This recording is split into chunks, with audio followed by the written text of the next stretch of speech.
Well, hello, everyone, and TGIF, right? Thank God it's Friday. I'm doing something a little different today. For all of you that are new to the Savvy Sales Lady Live, I just put up a QR code, and that's for my upcoming webinar, Mindset Reset webinar. And it's just an easy way for you to register by scanning that QR code. Now, if you're new here, then I live stream every Tuesday and Thursday at 4 p.m. It just so happened yesterday I had a business opportunity that came up in the morning. So that takes first chair, as it should for you too. And so I moved the podcast till today at 4 p.m. And that'll happen sometimes. But usually I'm live on Tuesdays and Thursdays at 4 p.m. Eastern Standard Time. And not only that, but I'll give you a lot of good tips and tools that you can use for your upcoming sales week or immediately if you get off of this podcast and go sell something. Right? Okay. So let me get my notes ready here.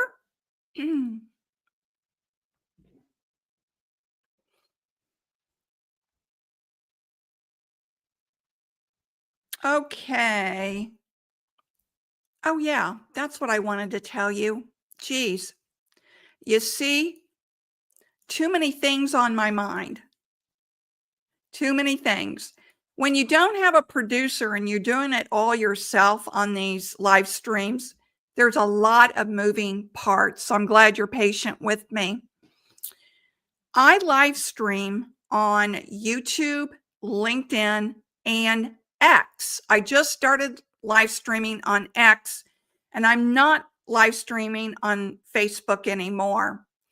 My audience is basically YouTube and LinkedIn, but I would like to develop an audience on X. I really like X as well. So let's dive into the presentation, shall we? Step into greatness. That's what today's live stream is all about.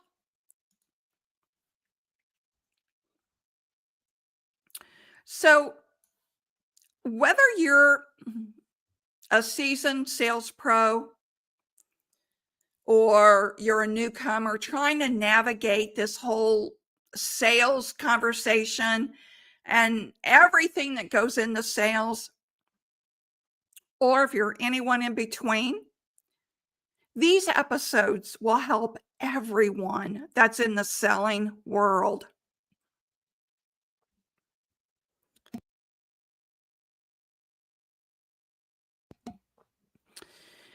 Men, women, all savvy sellers will take advantage of and have tips that they can use immediately. So if you've ever felt that spark of potential but wondered, how do you turn it into fireworks? Stick around. Let me start with a quick story from my own journey. Now, we're going back 40 years ago. Yes, you heard that right. I've actually been selling for just a little over 50 years. But 40 years ago, I found myself in a rut. I was doubting everything I was doing and selling. I was letting rejections knock me down. Then came that one meeting where I decided enough is enough. I'm going to turn it around in this meeting. Instead of being less assertive, I wanted to step into confidence. So I did. I stepped into confidence. I listened deeply. I closed the deal that really kind of propelled my career. So if you've ever had that sale that you went, oh my gosh, I did it.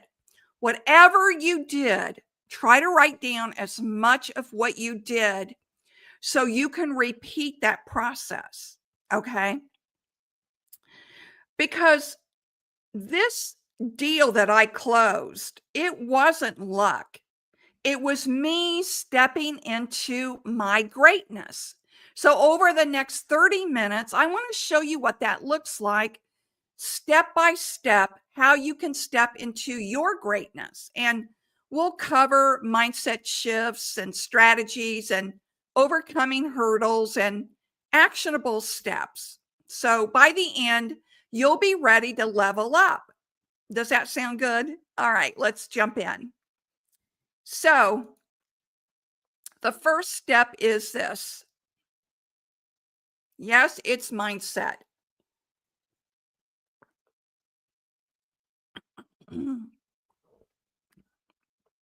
You know, I can't get through these podcasts unless I have a sip of water every once in a while.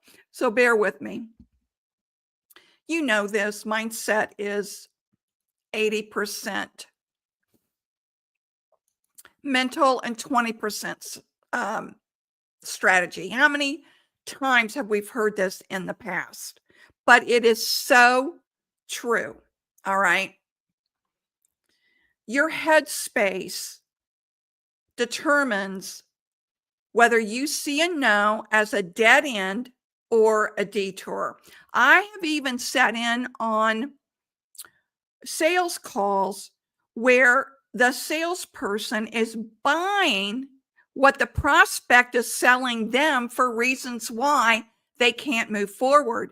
Instead of handling and managing that objections, I've seen sales reps agree with the prospects on why they can't buy.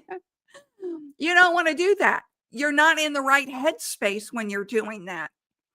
So, as I said, your headspace determines whether you see objections the same way as the prospect, or whether you see a no as a dead end or a detour. So let's tackle feeling like a fake, right? And that's what these sales reps that accepted what the prospect was telling them, they had this noise going on in their mind saying, who are you to close this deal? It hits all of us sometime in our sales career. I've seen top performers who were top performers for years all of a sudden start doubting themselves and start saying, who are you to close this deal? Would you tell me in the chat if you have ever said this? Have you ever said this? I know I have. So take John, my client John. He's a tech sales rep. And he was killing it on paper. But every time he would get into what he called a big meeting, he kept playing these conversations in his head that he didn't belong there. And that's why he came to me to help work through that. Sarah, another client who is a top performer in pharma, she always downplays her wins. Every time we would talk in a coaching session, she would downplay what she did. So these are all You're in the wrong headspace. So what's the fix? So you've got to recognize that it's common to think this way, but you need to reframe it. And that's what people don't do. They don't reframe it. Adopt a growth mindset. And I want to give a shout out to psychologist Carol DeWick for that gem of a book. It's back there on my bookshelf. I meant to get it down for this podcast. I highly recommend her book because skills are built. You're not born with sales skills, they're built. So tell me in the chat if you have Dr. DeWick's book, Mindset. Let me know. Now, mental rehearsal is a great way to see yourself succeed. It's a powerful way to lock in that mindset. Matter of fact, I'll be playing a video on the Mindset Reset webinar Tuesday evening. It's upcoming October 21st, Tuesday evening. I'll be playing a true mental rehearsal from a branch of the government. And it's a fascinating video because when you have mental rehearsal, you see yourself as confident, you see yourself closing the deal, and you see yourself owning the room. And this is something we really dig into at my upcoming Mindset Reset webinar. We have that coming up on October 21st at 7 p.m. Eastern Standard Time. Scan the QR code up in the corner and it'll take you right to the registration. We dig down into so many details on mindset. All right. The next thing, and I have said this over and over and over again, and that is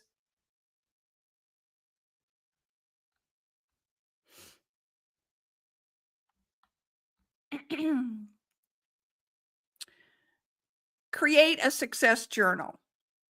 You have to create a success journal. And I know I've said it over and over again.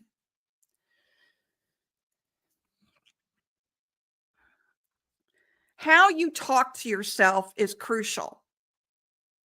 Are you beating yourself up or using a success journal, recording at least 3 wins every night, no matter how small a win? Maybe it's a great conversation that you see as a win. Write it down. Or a lead warm-up that you just did. Write it down. And then expand this habit. Review your journal weekly to spot patterns and build momentum. Over time, these practices create unbreakable resilience. Remember, mindset isn't woo-woo.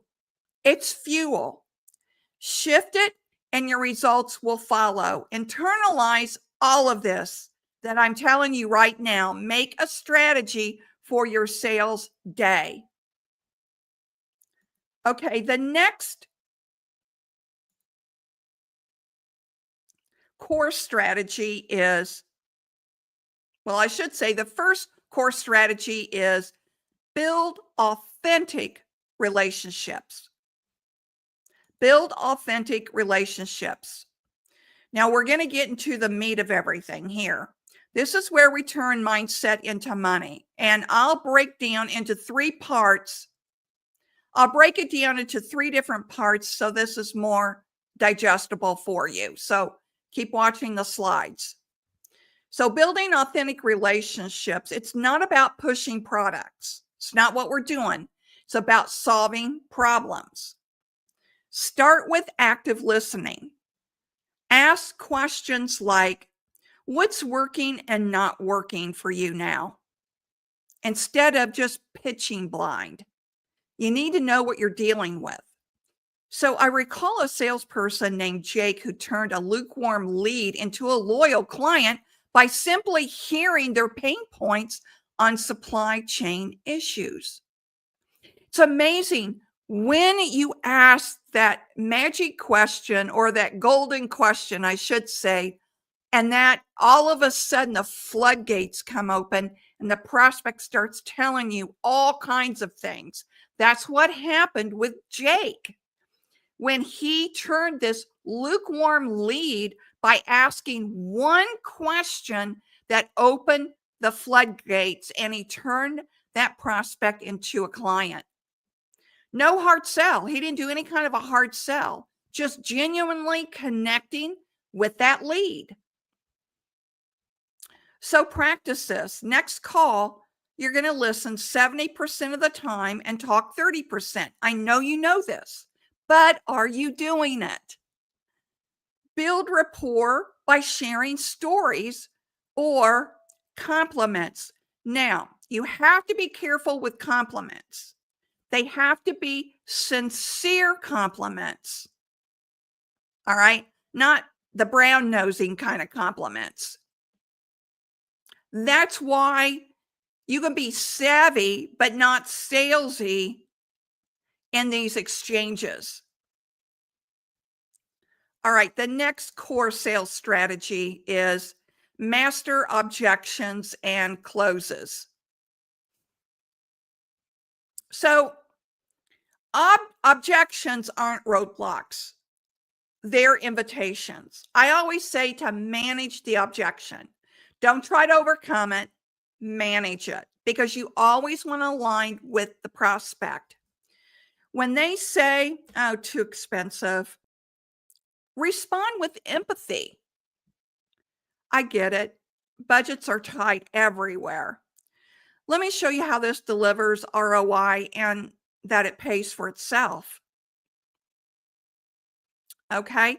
Notice I didn't talk about reducing price. I didn't talk about price. I acknowledged with empathy that budgets are tight everywhere. You align with their pain point. That doesn't mean you agree with their pain point. You just align with their pain point and show you understand. So use storytelling too. You can say something like, one client like you saw a 30% efficiency boost in the first quarter. And you can expand that story that matches that prospect's pain point.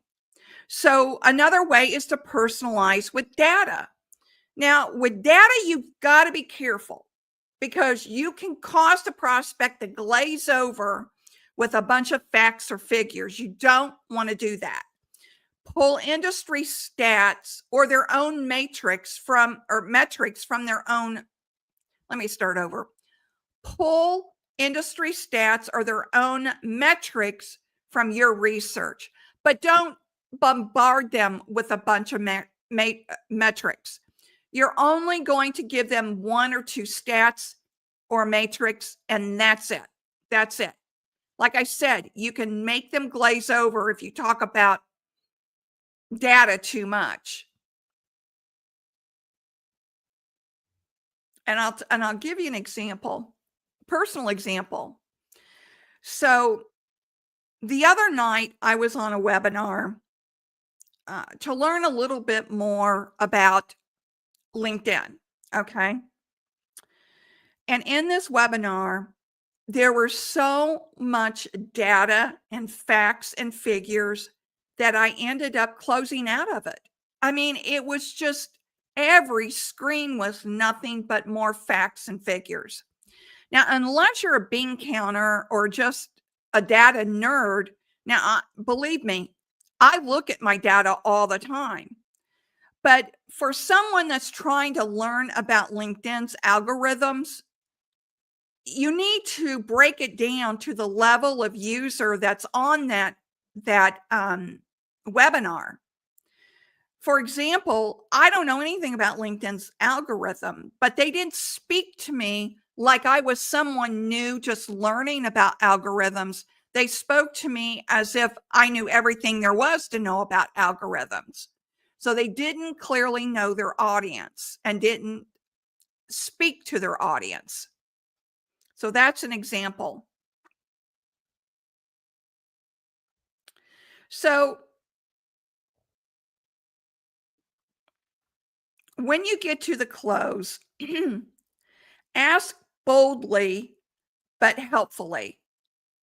Based on what we've discussed, is there anything you would change? So you want to know that for two reasons. You're closing the deal, so you're wanting to know, are they going to move forward? Is there anything you would change?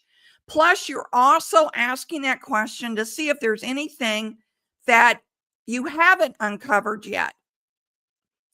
Or it may get them to think, oh, yeah, you know what? X, Y, and Z. It's a really good question to ask before you ask for the close. Okay. Whoops. I already covered moderate. No, I didn't. Did I? I'm getting myself mixed up, everyone. Yeah. So we're going to go to modern tools and tactics right now. So in 2025, savvy sellers leverage tech without losing their human touch. So I'm going to use LinkedIn, for example. So lots of people use LinkedIn for social selling. And it is so obvious when people are using AI to make their comments. And I don't even bother liking those comments when I can clearly see it's an AI comment. You don't want to do that. Make your own comments. Be thoughtful on your prospects' posts to build visibility. And by the way, connect with me on LinkedIn. I'm very active on LinkedIn. I post twice a day on LinkedIn. Then the other thing I want you to pay attention to is Sales Look. Sales Look is a new type of CRM. We all have to use CRMs when we're selling. And Sales Look makes it so easy to track interactions. It's easy to see at a glance because it uses color blocking that I think is so effective. And that way you feel like you're always prepared and you're always on top of your day when you open that CRM first thing in the morning. And also dip into AI for insights. I use AI primarily for research. Great research tool.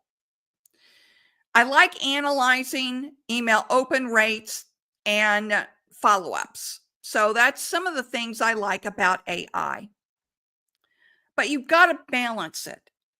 Don't let tools replace relationships. That's why I'm saying don't use AI to make your comments for you on LinkedIn, thinking you're going to grow an audience that way. You're not.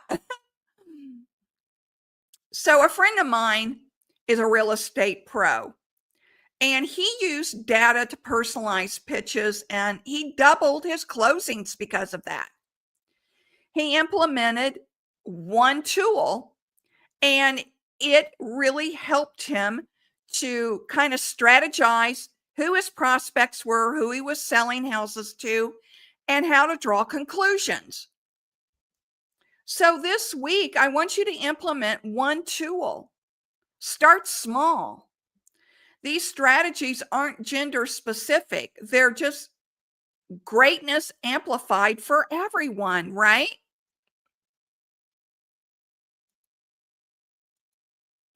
All right, let's move on to overcoming obstacles.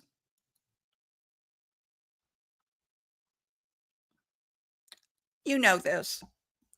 There is no path to greatness that is obstacle free. There's no straight line to the top.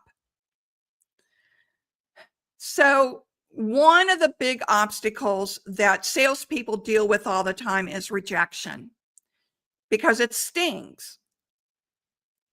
But you have to realize you can't take it personally because it's part of the game of sales. Develop resilience. If anything, develop resilience. After a no, don't go to the next call. If you feel that sting, don't go to the next call. Sit back and kind of debrief what worked, what didn't work on that call. Then move on with a ritual, like maybe getting up and getting something to drink or playing a favorite song of yours before you go to the next call. Allow yourself 5 minutes to regroup yourself before you go on to that next call. And as far as objections go, I have quite a few videos on my YouTube channel already about how to handle specific objections. So I want to encourage you to go there and subscribe and hit that notification bell because I'm adding more objection managing tips next week. So be sure that you subscribe. Okay, let's talk briefly about time management. This is another beast that everybody deals with. Yeah, we all have the same 24 hours in a day. What are we doing with them? We all have heard this, right? So here's something that I do that maybe it'll help you. Prioritize high value activities. So use a system like urgent versus important. What do you absolutely have to get done first? Do the urgent things first. Get them out of your mind and off your plate. Then hit the important items. Block your calendar for prospecting first thing before your day gets away from you. So if you've got that urgent thing that you absolutely have to do, kind of judge how much time that's going to take and then block prospecting right underneath that because you should be prospecting every single day without fail. If you're feeling overlooked in meetings, then before you go to your next meeting, prepare key points and speak up early.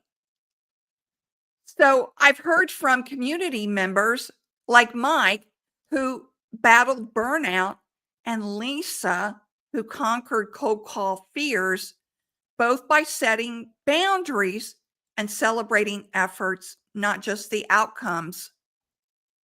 So reflect with me for a moment. Tell me in the comments, what's your biggest sales hurdle right now? Jot it down. Now pick one tip from today to tackle it.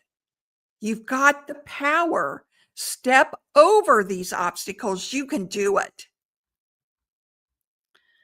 All right. Now we're going to get into a quick question and answer simulation. And these are based on questions I get from listeners like you who email me their questions. So here's the first question I got this week. How do I stay motivated in a slump? Do you know that I would say 75% of the people that come to me for coaching come to me because they're in a slump? And I tie it all back to mindset, meditation, and small wins.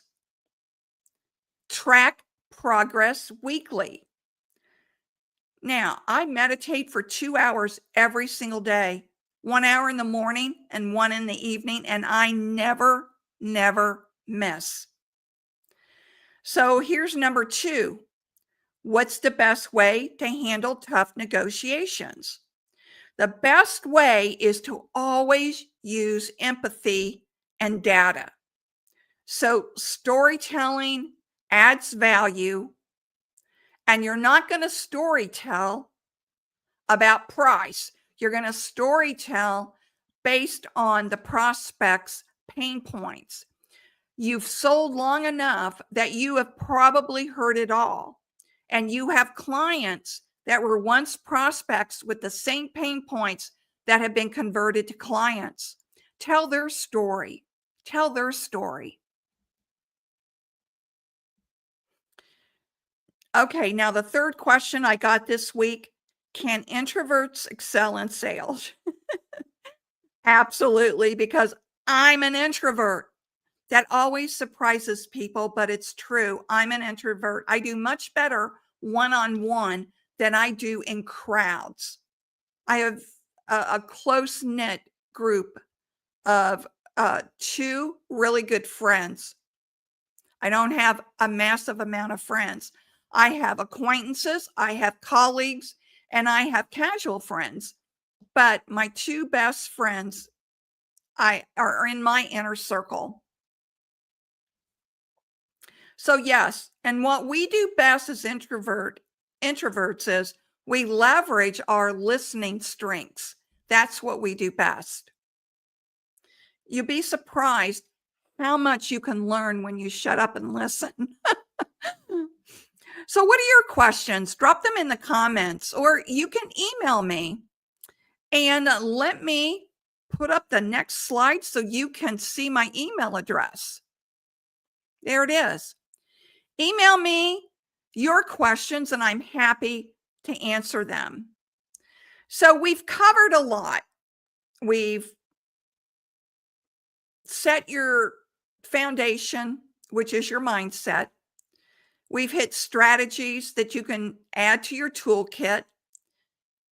We have uncovered obstacles that you can turn into opportunities and actions as your new accelerators. Remember, sales greatness isn't reserved for a few. It's inside all of us, waiting for that step. You, yes, you listening right now have what it takes. You really do. If this resonated with you, subscribe wherever you listen. And be sure and scan the RQ code up at the top if you want to get involved in registering for the Mindset Reset webinar. It's coming up fast, October 21st, next Tuesday at 7 p.m. It's $57. Instead of feeding your belly on a $57 dinner this weekend, feed your mind with the Mindset Reset. It's the best $57 you'll spend because you'll use those tools for a lifetime. All right, everyone, I'll see you. Well, I won't see you on Tuesday because of the Mindset Reset webinar Tuesday night, but I will be back live on Thursday on YouTube, LinkedIn, and X. I'll see you then. And remember, you know how I always end? Stay savvy.